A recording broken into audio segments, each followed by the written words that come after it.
Hi, and welcome to another dose of virtual vitamin Z. This is DZTV for the week of December 14th, 2020. I'm your co-host, Stephen. And I'm your co-host, Claire. Let's get right into some Detroit Zoological Society updates. The holiday gift that's stress-free is to buy a membership for a friend or family. Memberships start as low as $59, and they are active as soon as you make them active. So even if you don't get to the zoo until March or April, that's when your year of membership starts. So visit DetroitZoo.org for more information on how you can purchase a membership for someone this holiday season.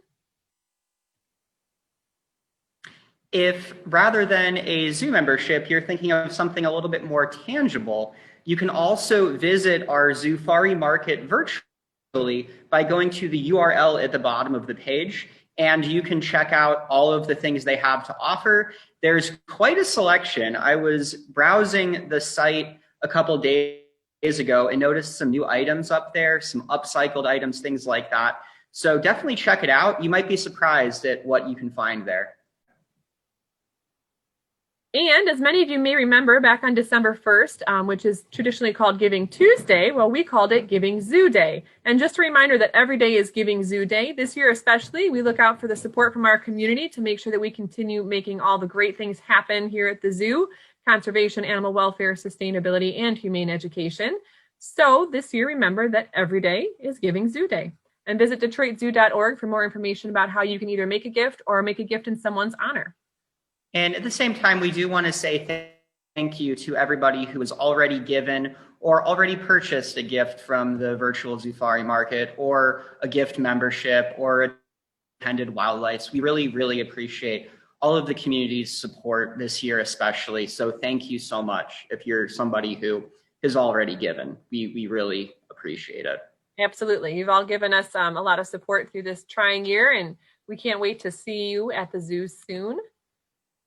Claire, where is Solaire? Here's your weekly update on the habitat improvements being made to the water monitor space in the Holden Reptile Conservation Center. The whole area has been tented off to make sure that no debris leaves the construction space and doesn't move into any of the other habitat areas. And right here, you can see some of the wire forms. They're going to be shaped into the rock work that will be a significant part of Solaire's new habitat. These two pieces are actually going to form an arch over the top. And towards the middle here, towards the glass, where people will be able to view into the habitat space, is going to be a heated rock pad for the water monitor to sun themselves on. So we are very excited about the progress and how quickly it's going. And we're very excited for Solaire to have an amazing new habitat space. So we'll continue bringing you weekly updates as this space progresses.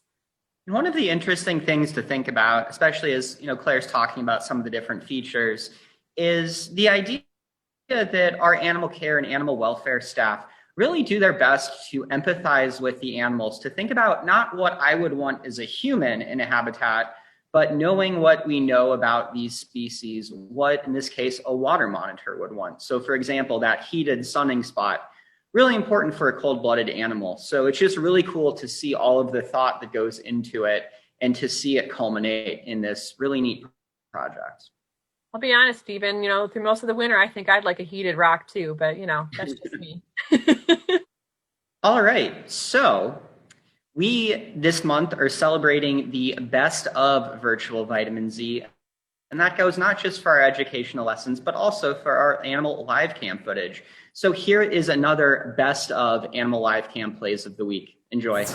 Here we go. It's the Animal Live Cam Plays of the Week, and as I said, a new season means new sport. Starting off at number 3 with flamingo strutting. Now, when a group of flamingos is called a flamboyance, it's really hard to stand out in the strutting game. But let's take a look at this flamingo on the right side of the screen here. Watch that form. Excellent job getting the legs up, keeping a nice long gait.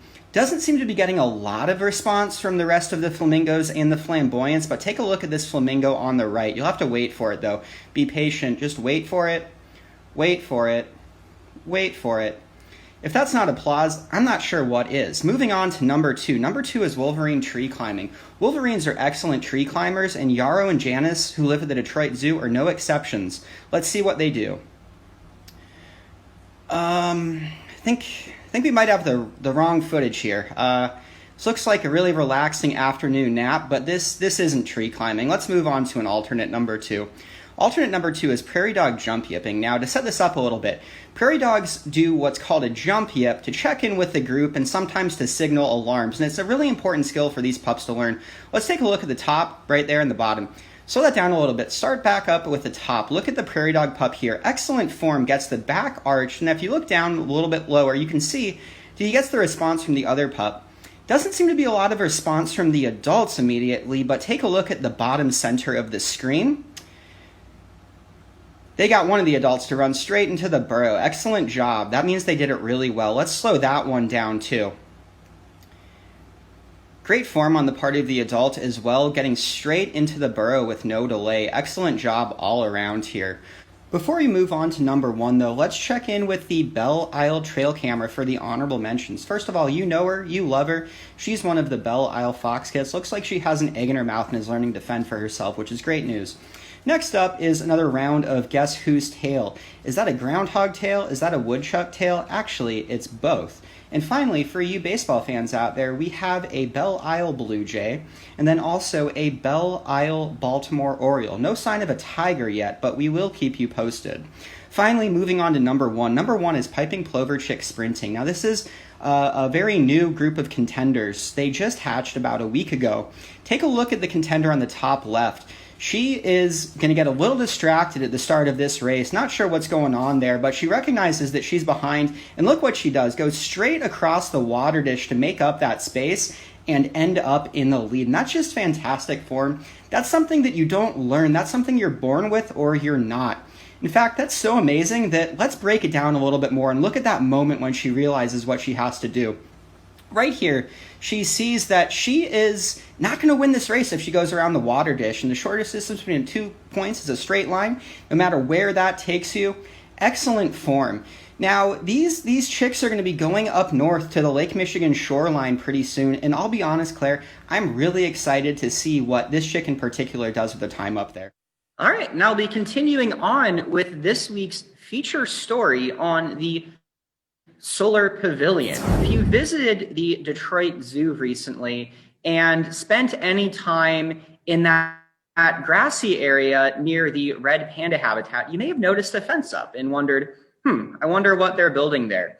And this is what we were building there, a solar pavilion. Now, as you can see, one of the functions of this is to provide shade. And I know in the winter, we might not think of shade as being particularly important, but I know that when it comes around to the summer, I'll really enjoy having a place where I can go and get some shade or maybe get a break from the rain. The other really cool thing, though, is if it is a sunny day, in addition to offering us shade, if you look at the roof of this pavilion, you'll see these panels, and these are solar panels that will actually convert the sunlight into energy that we can use at the zoo. And so this is a great example of sustainable thinking and how we can think about using structures like this to provide and meet multiple needs in a way that minimizes our impact, reduces the amount of resources that we need to use. So it's really cool. And if we move on to the next slide, we'll see that there's a sign which explains a little bit about how this works as well as why it matters. And you might recognize the green bear in the top left corner. That is our logo for joining us on our green journey. So just as we are incorporating this alternative energy source into our own sustainability plan at the Detroit Zoo, there are lots of things that you can do to minimize your impact and join us on this green journey. Yeah, if you check out DetroitZoo.org and check out our Shades of Green guide, there's 80 different tips, including some solar panels that you could potentially install on ways that you can join us. So make sure you check that out if you're interested in a little bit of green inspiration. All right, Claire, so what do we have for our virtual education program preview this week? All right, so we are again going through a week of best ofs featuring some of our best Facebook Live presentations that we've been doing for the last several months. And this morning, as always, we start with a brand new episode of DZTV here at 11 a.m. with Claire and Steven. And then this afternoon, I am bringing back the original Facebook Live presentation from March 24th, and it's about penguin conservation. So that'll be posted back up. Just to set that up a little bit. So this was maybe a day after we had gone home and started doing these videos. So Claire had a day to plan it, and you'll see a lot of throwbacks there, back in her living room and all that. So definitely check it out. It's a little bit of virtual vitamin Z history. I did snazz it up just a little bit, added a couple new features in there. So something new, something old, Tuesday, December 15th, continuing on with the best ofs. Danae will be sharing another one of her best Be Aware, Not Afraid episodes. This one is on spiders. And then at 4 p.m., Akila will be sharing an episode that she did on communication from an animal's perspective. And as somebody who is fascinated by animal communication, I would strongly encourage you to check this one out again if you've already seen it, or for the first time if you haven't. On Wednesday, David's going to be sharing a wildlife adventure story about the hyena and the crow. So that'll be at 11. And then Barbie's featuring her Animated about Morticia, one of our vultures.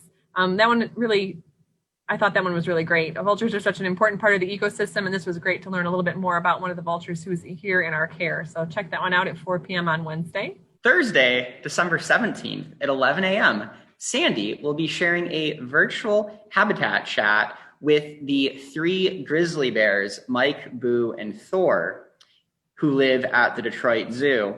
And then at 4 p.m., Mike will be sharing an episode he did on sustainability at the Detroit Zoo. So kind of fitting, given our feature story this week about the solar pavilion.